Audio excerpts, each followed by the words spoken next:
Olá, amigo ouvinte da Palavra de Deus. Eu quero, nesse momento, convidar você a participar conosco desse programa Examine as Escrituras. E se você ainda não é inscrito no nosso canal, você deixe o seu likezinho, comente esse vídeo, deixe suas perguntas, enfim, interaja conosco. É muito importante você fazer isso e se inscrever naturalmente. Eu quero convidar você a abrir a sua Bíblia junto comigo, aqui na Palavra de Deus, em Mateus capítulo 9, versículos de 1 em diante.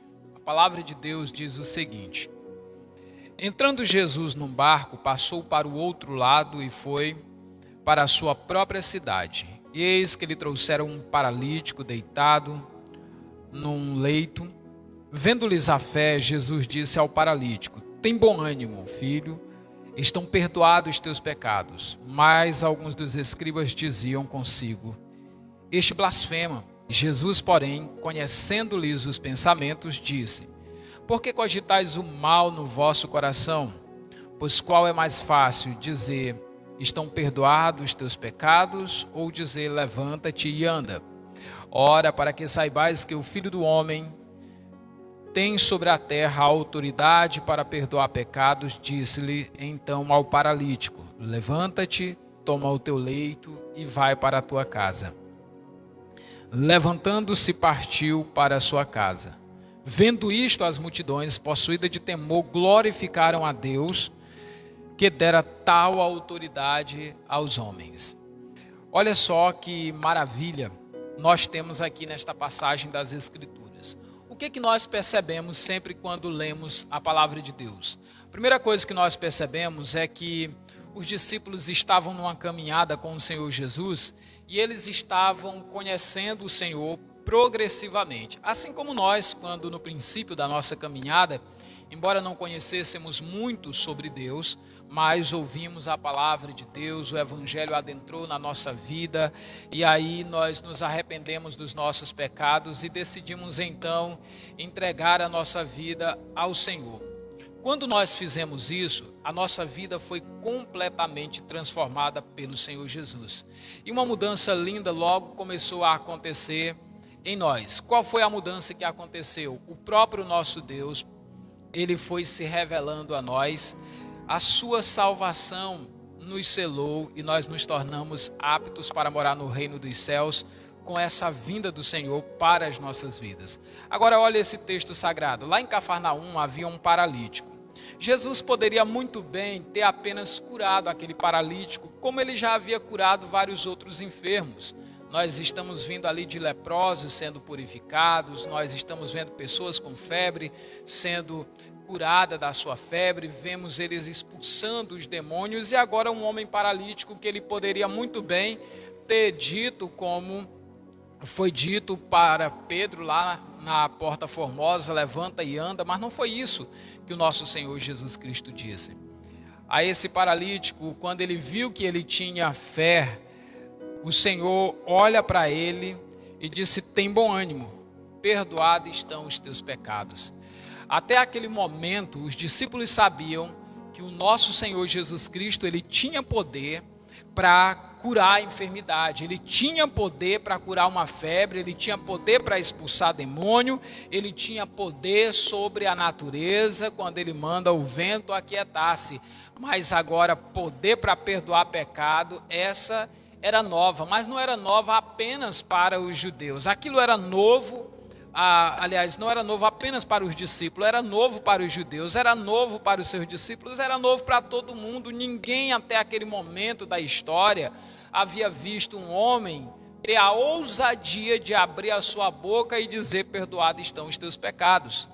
Mas aí o Senhor Jesus disse que a razão por que ele falou isso foi para que o povo soubesse. Ele disse aos escribas, aos professores e mestres da lei que estavam ali, ele pergunta a ele, dizendo que estão se questionando e dizendo: ele está blasfemando.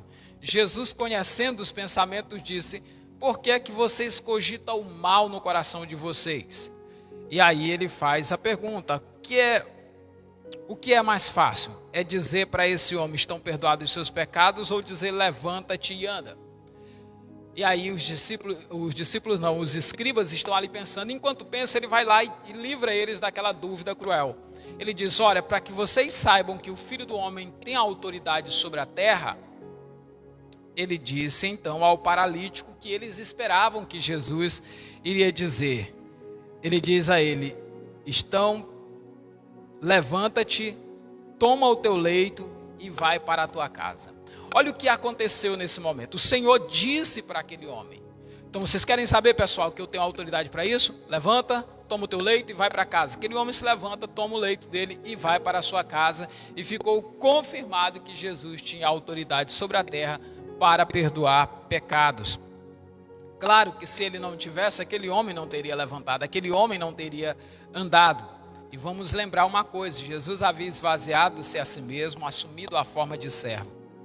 E uma das coisas que Jesus, ou uma das claras demonstrações de que Jesus realmente era Deus habitando entre nós, era exatamente o perdoar pecados, porque só o Filho do Homem, só Deus pode perdoar pecado.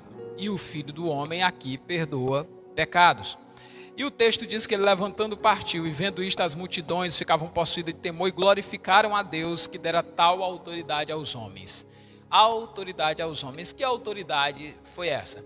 A autoridade de perdoar pecados ou a autoridade de curar os enfermos? Naturalmente a multidão está contemplando isso, o fato de que Deus deu autoridade aos homens para orar pelas enfermidades e para que o milagre pudesse acontecer. E é exatamente isso que está acontecendo, o milagre aconteceu. Isso mostra uma cena de salvação, quando um pecador, ele é perdoado dos seus pecados, ele recebe o perdão dos seus pecados. É algo que Jesus Cristo pode efetuar e que todos os seres humanos da terra, para entrar no reino dos céus, precisam. O segundo texto diz, o versículo 9, partindo dali, viu um homem chamado Mateus, sentado na coletoria, e disse-lhe, segue-me. E ele, levantando-se, o seguiu. Aqui nós temos uma coisa interessante, Jesus chamando homens para a salvação. O ministério do nosso Senhor Jesus Cristo se concentrou basicamente nisso, em chamar pessoas para a salvação, em chamar pessoas para que se arrependessem dos seus pecados e provassem a vida eterna. Ele chamou aqui Mateus, também conhecido como Levi, vai ficar isso claro por Mateus, o Marcos melhor, dizendo capítulo 2, versículos de 13 a 14, e por Lucas capítulo 5, de 27 a 28. Levi ou Mateus aqui é chamado para seguir a Cristo, chamado para a salvação. Não é um chamado diferente do que ele fez para o jovem rico. O jovem rico já guardava os mandamentos, o jovem rico já fazia aquilo que a lei ordenava e requeria dele, mas faltava uma coisa, faltava ele colocar a avareza de lado, faltava ele seguir a Cristo. Por isso que Jesus Cristo disse, vai, vende tudo que tens, dá aos pobres e terás um tesouro no céu, depois vem e segue-me. Porque seguir a Cristo é a missão que todos nós temos que fazer. Ele era um bom guardador da lei, mas não era um seguidor de Jesus. Ele observava todos os mandamentos, mas ainda não tinha a salvação, porque isso não gera salvação.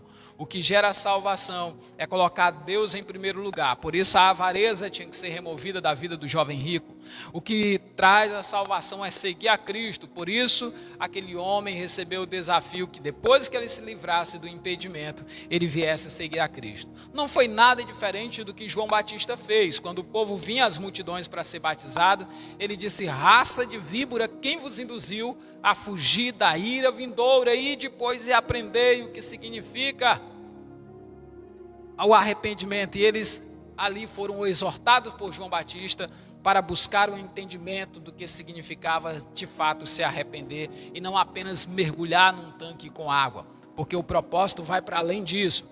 Novos trabalhos missionários estão surgindo e pessoas sem a menor noção do que é seguir a Cristo estão sendo jogadas nos tanques batismais. Em várias denominações estão fazendo isso. E é exatamente essa a causa porque nós estamos vendo dia após dia aquelas críticas dos liberais dizendo que a igreja está perdendo a identidade, que a igreja ruiu, que a moral ética da igreja se acabou e que na verdade não é isso. é os bodes no meio das ovelhas, é a má preparação e a formação dos discípulos que tem causado essa deformação pública. Por isso nós precisamos voltar à palavra de Deus e preparar aqueles que creem em Deus para que andem com Deus nesta geração. Depois o texto sagrado vai nos falar em Mateus capítulo 9, versículo 10, o seguinte: E sucedeu que, estando ele em casa à mesa, muitos publicanos e pecadores vieram e tomaram lugares com Jesus e os seus discípulos. Ora, vendo isto, os fariseus lhes perguntaram aos discípulos: Porque come o vosso mestre com publicanos e pecadores? Mas Jesus, ouvindo, disse: Os sãos não precisam de médicos, e sim os doentes. Ide, porém, aprendei o que significa misericórdia, quero e não holocausto, pois eu não vim chamar os justos, e sim pecadores ao arrependimento. Esta passagem das Escrituras são importantes. Veja que Jesus está operando uma obra de salvação, está chamando esse homem para a salvação. E quando ele chama esse homem, aqui tem algumas coisas que precisam ser esclarecidas. E Jesus vai a um banquete que é promovido lá na casa de Mateus, lá na casa de Levi, ou aqui apenas chamado de publicano, o coletor de impostos, que é hoje uma tarefa da Receita Federal. E ele aqui, então, começa a oferecer ao Senhor um banquete. E quando o Senhor está lá na casa, sentado à mesa, outros publicanos estão lá, outras pessoas conhecidas na sociedade como pecadoras, porque os fariseus, por serem do judaísmo, eles sempre têm essa de achar que eles são santos, de achar que são mais puros do que os outros povos da terra. É um efeito muito comum, tanto no judaísmo quanto no islamismo, de acharem que são as criaturas mais perfeitas, evoluídas de todo o universo. E por isso se colocam acima do bem e do mal e acham que só eles têm Deus.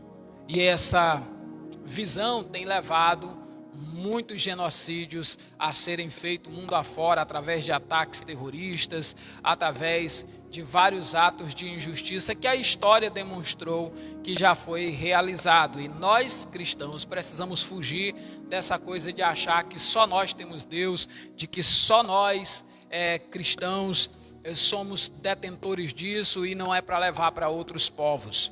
Então é importante que a gente entenda uma coisa: Deus está se revelando para toda a humanidade, mas apenas aqueles que se arrependerem dos seus pecados e seguir a Cristo provarão a vida eterna, porque ninguém vai ao Pai a não ser por Cristo, que é o único mediador entre Deus e os homens. Esse ensino é claro nas Escrituras e disso jamais abriremos mãos. Mas o texto diz que os fariseus, vendo isso, eles perguntaram aos discípulos: por que o mestre de vocês está comendo com os publicanos e com os pecadores? Porque os judeus não se ajudavam com os samaritanos, nem com os gentios e com ninguém que não fosse da sua fé.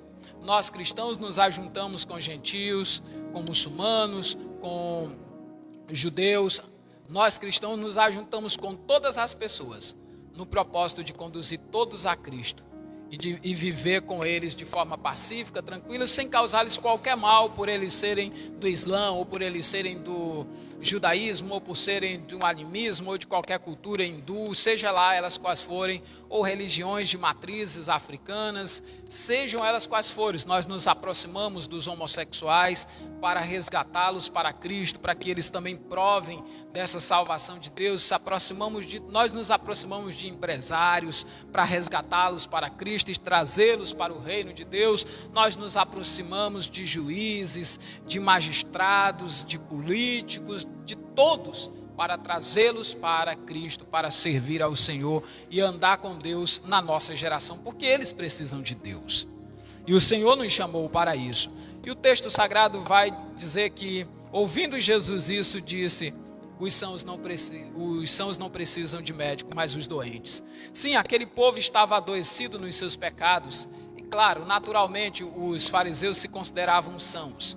E é isso que Jesus está dizendo. Mas ali estavam os judeus que estavam doentes pelo judaísmo, que havia se apostatado das escrituras sagradas, um judaísmo que havia se apostatado dos princípios que Deus havia entregue a eles. E eles precisavam voltar para o Deus verdadeiro e conhecer o Deus verdadeiro pelas escrituras, o que não estava acontecendo. E aí Jesus disse: os sãos não precisam de médicos, mas os doentes. Eu não vim chamar os justos para o arrependimento. E não faz sentido chamar aquele que já foi justificado, que já foi santificado, que já foi regenerado para a santificação, regeneração, chamá-los para a salvação, se ele já foi salvo. Ele veio chamar, foi aqueles que realmente estavam perdidos, que estavam doentes. Por isso o Senhor disse, olha, vão e aprendam. Misericórdia quero e não holocausto. Porque eu não vim chamar os justos, eu vim chamar foi os pecadores, para que arrependidos dos seus pecados, provem da justificação que Deus oferece pelas escrituras proféticas. Meu amado e querido amigo ouvinte da palavra de Deus, vamos alcançar vidas para o Senhor. E vamos continuar demonstrando o amor de Deus. Aquele Deus que morreu por nós lá na cruz do Calvário.